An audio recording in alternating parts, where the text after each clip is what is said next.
Hi everyone, welcome back to my channel. So from today we'll be starting a playlist of SOC Analyst from Let's Defend. So we are starting this course so that I also understand better these topics as I am working as a cybersecurity analyst right now as a cybersecurity analyst in turn. So in order to have a more deep understanding of these topics and practice it much better, I am starting this course, so let's do it together so that I also maintain a good streak. And I've done this first lecture that was Introduction to SOC. So as a SOC analyst, we'll be monitoring and reporting the incidents, and we recommend, as this course recommends, we should focus on tools such as SIEM, log management, and EDR, and then we should take notes so that we have a good understanding of how this whole process works, how the analysis works, and how the monitoring is done, and how we can be a good analyst. So let's start the second lesson, that is SOC types and roles. So who is a SOC? A SOC is a security operations center. That is, it is a facility where a team, that is a security team, will continuously monitor and they will analyze the security of an organization. So a person is responsible to continuously monitor, 24/7 monitor the organization, and then if any suspicious threat or suspicious incident is occurring in that organization, we have to report that.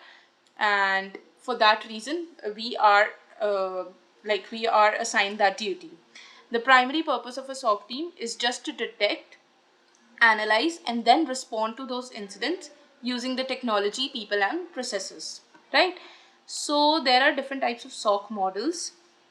In-house SOC, that is virtual SOC. In-house SOC, another one is virtual SOC, then is co-managed SOC, and then is command SOC.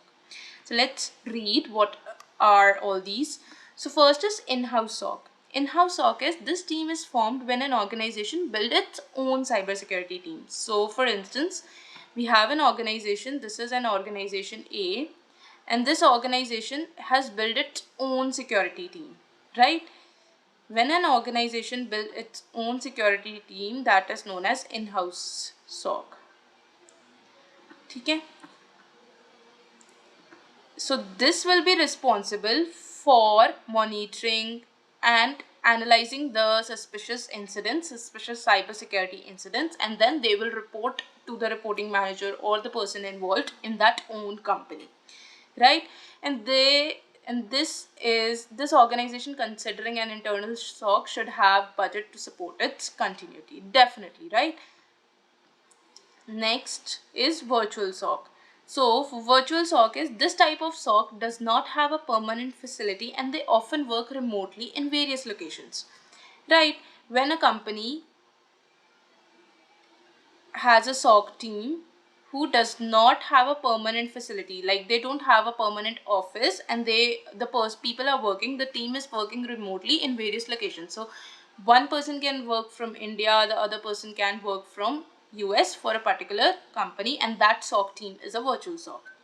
Next is co-managed SOC. This consists of internal SOC staff who is working with an external MSSP, is key in this type of model.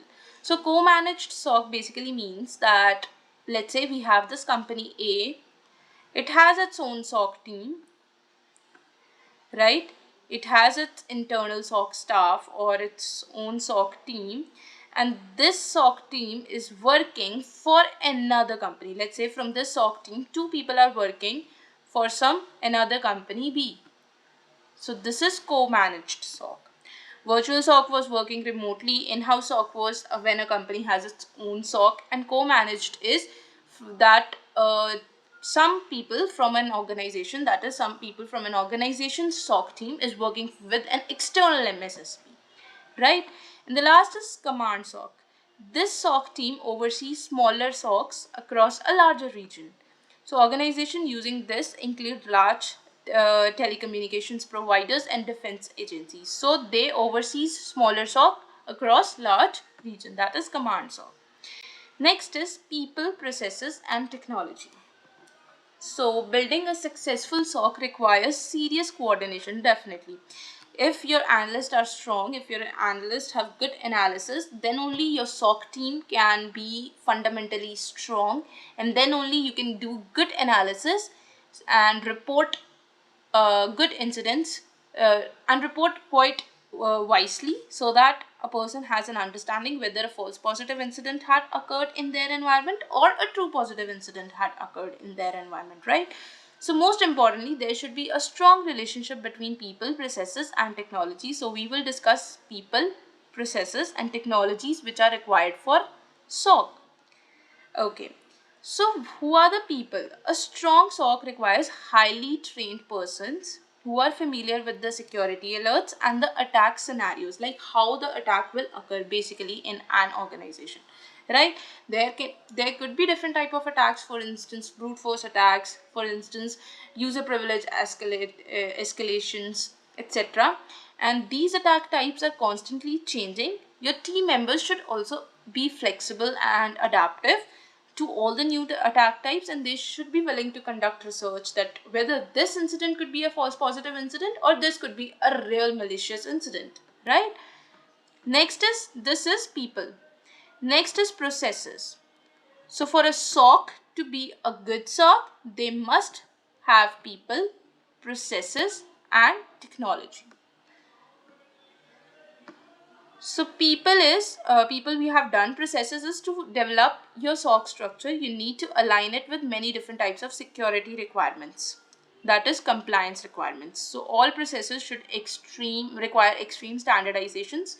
Like we should be compliant, and we should follow all the regularizations and standardizations of actions so that nothing is left out. And the next is technology. The team needs to have different products for many tasks, such as pen testing. They should have different teams and a different tool for detection, prevention and analysis, and they need to follow the market and technology closely so that they can find the best solution for their organization, right?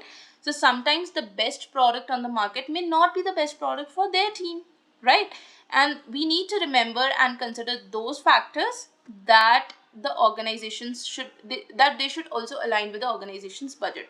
So what we revised, in order to revise, what we did is we have read about people, we have read about processes, and we have read about technology, right? So for technology, we means that for different operations, we should have different tools and technologies, and those tools and technologies should be properly researched. Processes is that the organization should be compliant and should follow the regularizations and standards. And the people is that in order to build a good SOC team, the people should be well aware with all the attack scenarios. Next, SOC roles. So for a SOC role, they can be categorized as level 1, 2 and 3 according to the SOC structure. A security analyst will classify those alerts. They will look for the cause of that alert and they will advise the remediation steps for that alert, right?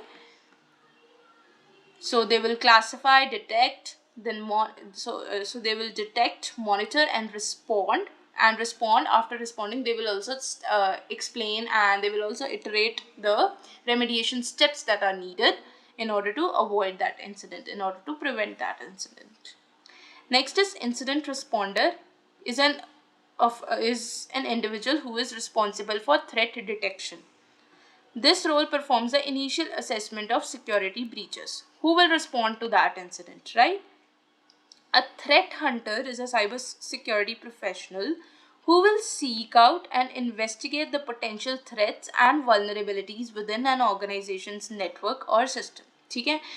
Threat hunter is a cybersecurity profession who will investigate the maybe threats that can occur in that environment, in that system, right? So they will use some automated and manual techniques to detect, isolate and mitigate the advanced persistent threats and other sophisticated attacks that may evade traditional security measures. So they have a deep understanding of the organization's IT infrastructure. Definitely for being a threat hunter, you should have a proper learning, a proper knowledge about how the organization is divided, what is the structure of that organization, how is the architecture of organization designed, how are all the like how is everything working in that particular organization, right? What is its security posture, and as well as knowledge of emerging threats. Definitely they aim to find and eliminate threats before they can damage or disrupt the business. Okay, then is a security engineer, and then a SOC manager. A security engineer is responsible for managing the security infrastructure of SIM tools, right?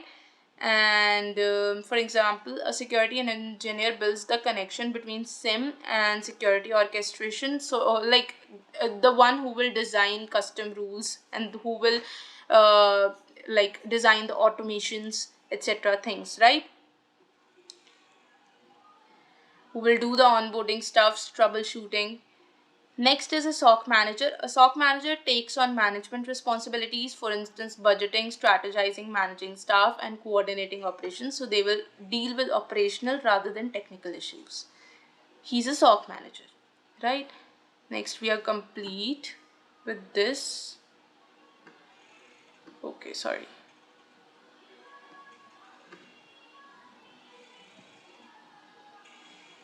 Thank you. We'll do the next lecture in the next part.